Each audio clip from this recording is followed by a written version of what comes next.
오늘 우리에게 주신 하나님 말씀은 역대상 15장 12절에서 15절입니다. 역대상 15장 12절에서 15절까지 말씀 우리 함께 읽겠습니다. 시작. 그들에게 이르되 너희는 레위 사람의 지도자이니 너희와 너희 형제는 몸을 성결하게 하고 내가 마련한 곳으로 이스라엘의 하나님 여호와의 궤를 메어 올리라. 전에는 너희가 메지 아니하였으므로 우리 하나님 여호와께서 우리를 찢으셨으니 이는 우리가 규례대로 그에게 구하지 아니하였음이니라 하니, 이에 제사장들과 레위 사람들이 이스라엘 하나님 여호와의 궤를 메고 올라가려 하여 몸을 성결하게 하고, 모세가 여호와의 말씀을 따라 명령한 대로 레위 자손이 채에 하나님의 궤를 꿰어 어깨에 매니라. 아멘. 이 새벽 예배하신 하나님의 은혜가 우리 성도님들과 함께 하시기를 예수님의 이름으로 축복합니다. 아멘. 자, 오늘 다윗 왕이 언약궤를 다시 예루살렘으로 옮기는 내용입니다. 지난 시간에 보았습니다. 잘못된 방법으로 언약궤를 옮기려 하다가 하나님의 진노로 멈춥니다. 그런데 석 달 동안 오베데돔의 집에 있으면서 하나님이 그 가정을 축복하신 걸 보면서 이제 됐다, 이제 옮겨도 되겠다라고 생각한 겁니다. 그리고 다시 시도합니다.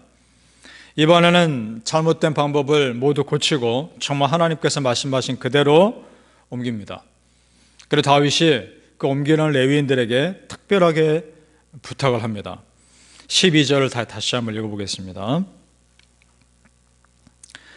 그들에게 이르되 너희는 레위 사람의 지도자이니 너희와 너희 형제는 몸을 성결하게 하고 내가 마련한 것으로 이스라엘 하나님 여호와의 궤를 메어 올리라.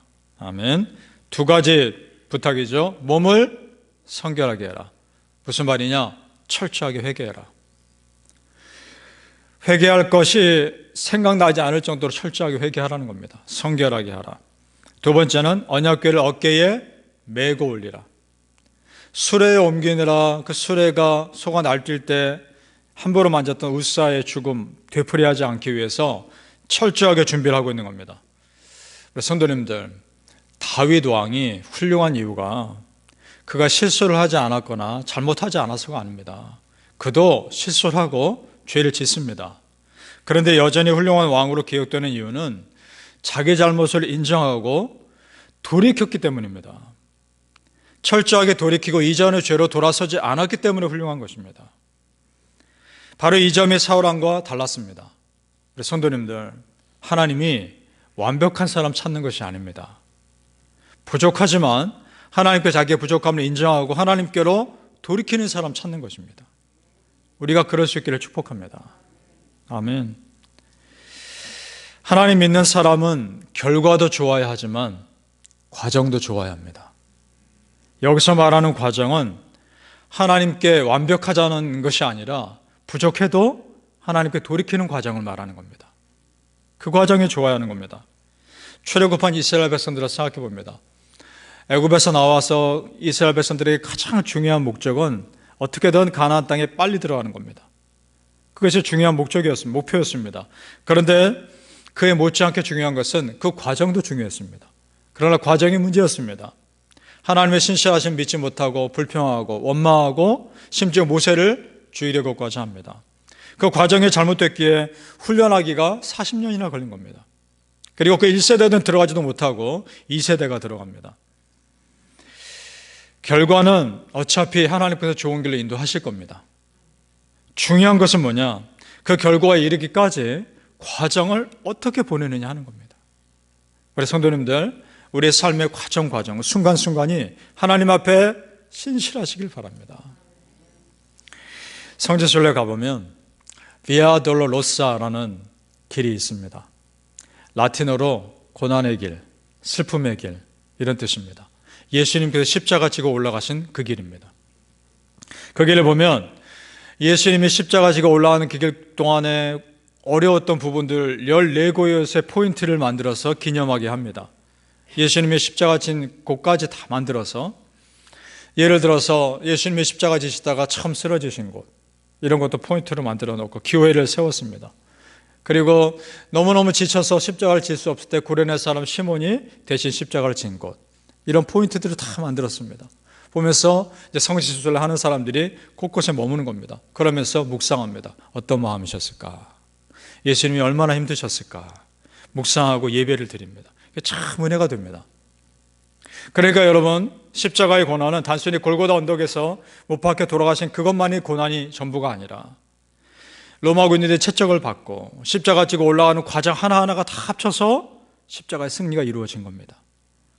우리의 삶도 마찬가지입니다. 지금 이 땅에 사는 동안에 우리의 눈물의 시간들이 다 합치고 합쳐져 우리는 결국 천국에 이를 겁니다.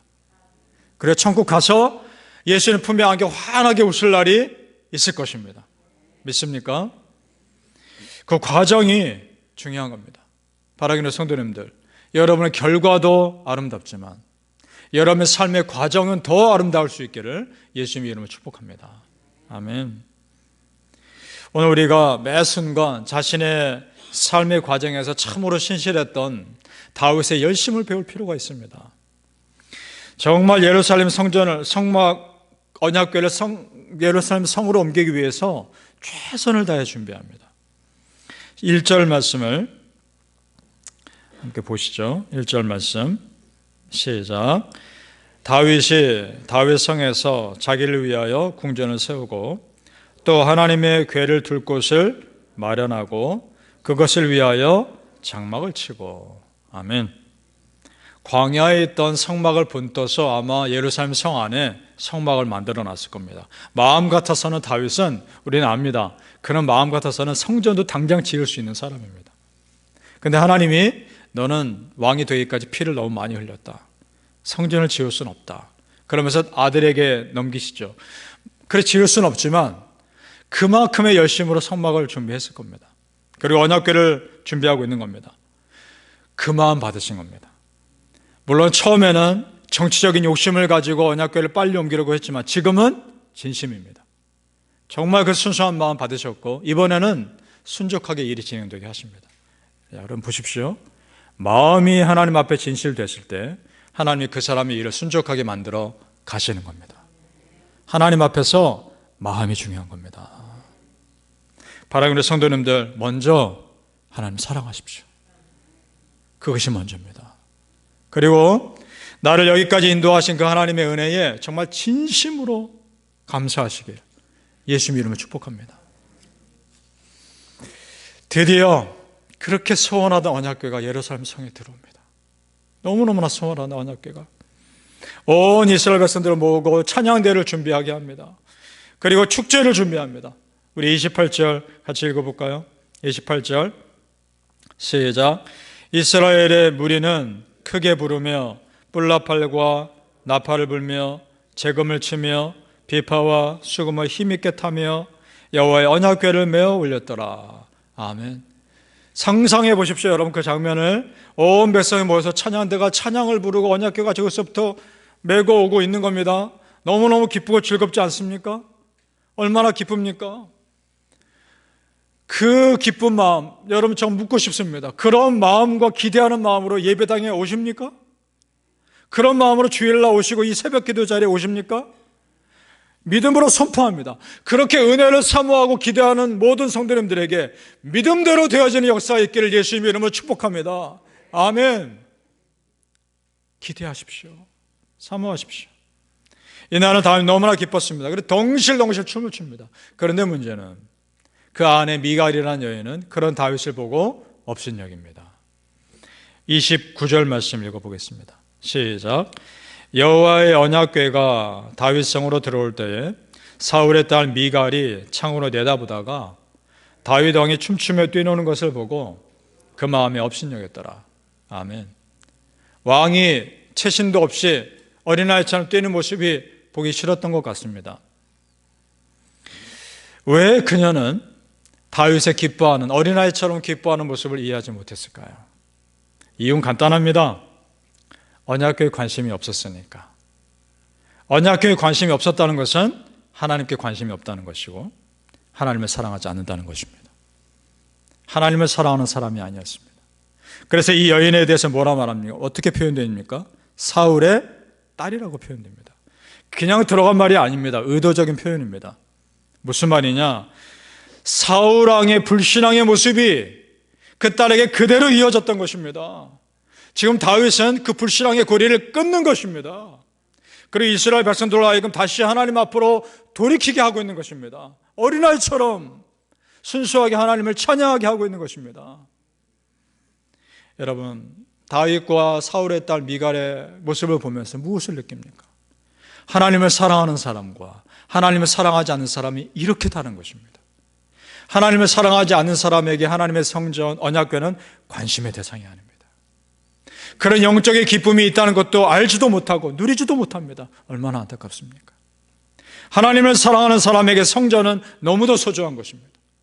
하나님을 사랑하는 사람에게 예배는 너무도 소중한 것입니다. 예배 가운데 우리는 힘을 얻습니다. 예배 가운데 우리는 소망을 얻습니다. 예배 가운데 치유가 일어납니다. 느헤미야가 성벽을 다 짓고 나서 이스라엘 백성들에게 이렇게 선포합니다. 이날은 주의 성일이니 근심하지 말라. 여호와로 인하여 기뻐하는 것이 너희의 힘이니라. 아멘.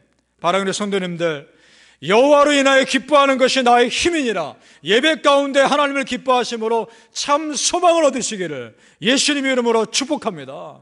아멘. 기도하겠습니다. 아버지 하나님 감사합니다. 여호와로 인하여 기뻐하는 것이 나의 힘입니다. 예배 가운데 기뻐하는 것이 나의 힘입니다. 예배 가운데 치료가 일어날 것입니다. 예배 가운데 치유가 일어날 것입니다. 예배 가운데 우리의 어두운 마음들이 다 사라질 것입니다. 예배 가운데 하나님의 역사가 일어날 것입니다. 참으로 기대하게 하시고 소망하게 하여 주시옵소서. 예수 이름으로 명하노니 믿음대로 될지어다. 그대로 되게 하여 주시옵소서. 감사하며 예수님 이름으로 기도합니다. 아멘.